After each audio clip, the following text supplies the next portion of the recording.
In order to honor your commitments, it's essential that you get good at effectively managing your commitments.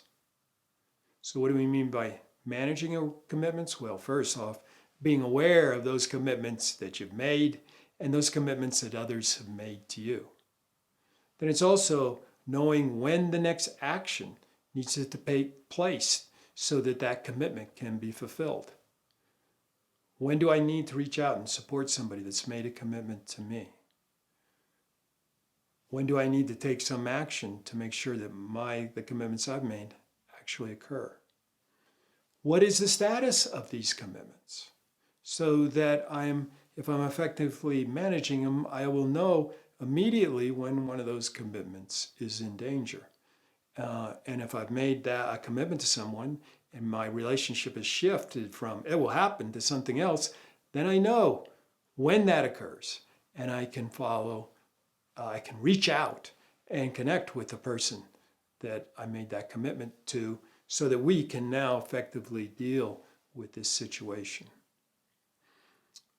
If I'm not effectively managing my commitments, I may even miss that a commitment hasn't been kept, fail to follow up on someone that's made a commitment to me, fail to acknowledge that I haven't kept a commitment. So being good at effectively managing them is essential to being able to actually honor our commitments. So how do we go about doing this? Well, some people use memory. Memory doesn't work too well. Especially when things start piling up on your plate, it starts to fall over the edges. Start missing commitments, you start forgetting about commitments, overlooking commitments. Not a very good, effective way. Plus, memory, as the researchers have demonstrated, is actually a creative function. So every time you access your memory, you're ever so slightly tweaking that memory. Sometimes a little more than ever so slightly, depending upon how the world is occurring to you now, today. So they've also demonstrated that your level of confidence or certainty about the memory does not correlate with the accuracy of the memory. So when you're absolutely certain that is the commitment that I made, that might not really be the case. So memory isn't a very good place to store your commitments. Plus, when you attempt to do that, it puts stress into your system. Even if you're not fully aware of it, your subconscious is processing, where's this commitment, where's that, what's it, did something disappear? Puts a tension in you.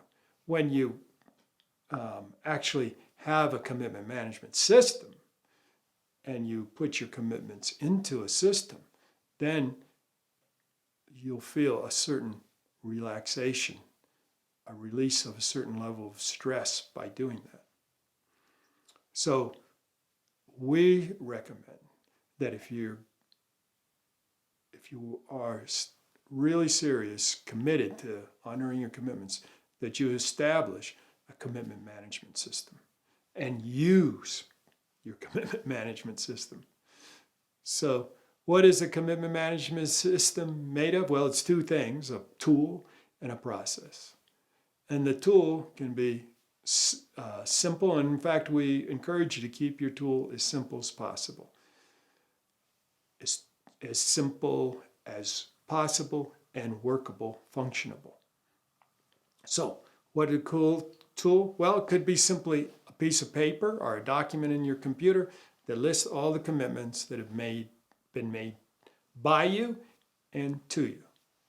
With each listing, you would want to have the name of the person that you made the commitment to, or the name of the person that made the commitment to you, what it is, sometimes what that commitment is, sometimes a linkage or reference to where other documents are that more clearly state what it is, and by when that commitment is due.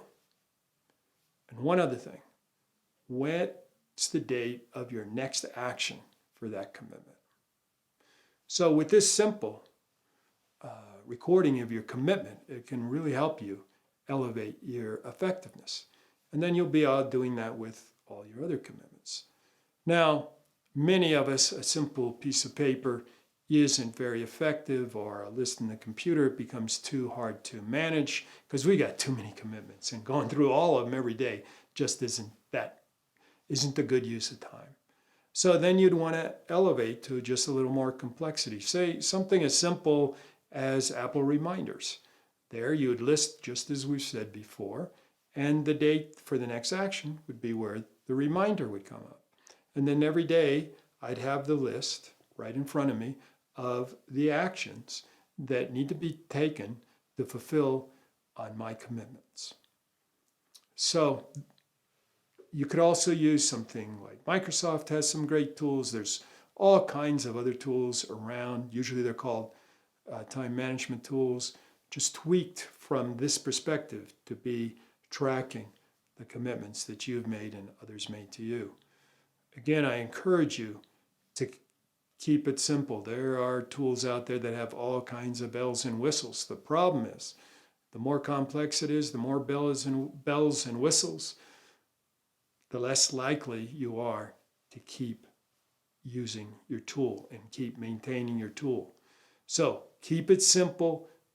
Only take the next level of complexity once you've got this one mastered, and only if it's needed. Now, the other thing you need is a process, and the process will be made up of a small set of practices. The first practice is, how do you get this commitment into your tool? So what's your practice about doing that?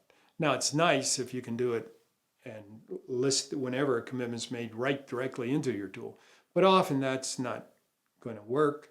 People aren't willing to wait around for you to do that, or it just doesn't fit in the moment. Sometimes people carry a card around and they write down the commitment. Or I know people use a journal and say they will keep journals of all their meetings, and then they have a practice that every time a commitment is made, they mark that out in some really bold way so it clearly sticks out. Now, by the way, journal's not a good tool, because accessing what action I take today by whipping through all these pages to try and find it, that's not too effective. So then I have the practice of getting these commitments out of my journal into my tool. Possibly at the end of every day, I sit down with my journal and I move my commitments into my tool. So that's the first practice or set of practices, is what's required to get the commitments into my tool. The second is a daily practice for reviewing my commitments, or more specifically, the actions that are required for me to take, or that I have called out I'm going to take this day to fulfill my commitment. So you need to set a time when you do this. That could be, for many people, it's going to be first thing in the morning. I sit down, I look at my list of actions due today to fulfill on my commitments, and then I look at how I'm going to put them into my day, and off I go. Some people like to do that the night before. But a daily review of your commitments is, and the actions needed, is essential.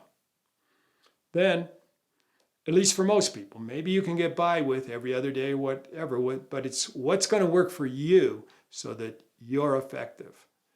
Now, the next one is your broader, one or two practices about a broader view of your commitments. So that could be like every week at a certain time, I review all my commitments for the next week, or for many people, it's the next 2 weeks, and the actions I'm taking, so that I get a feel for what's going on in these 2 weeks that I need to be doing to fulfill on my commitments.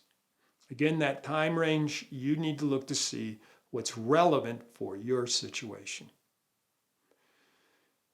I'd also invite one more practice in this larger view, and that's where you take an even larger view of your practice. So that usually would be a once a month thing. So once a month, I look out and see in a broader way, what are the commitments I have? What are the actions that are needed? What's going to need to happen to fulfill on these commitments. And so whether that is a monthly view, a 2-month view, 6 months or longer, that'll depend upon your job and what's meaningful and relevant to you.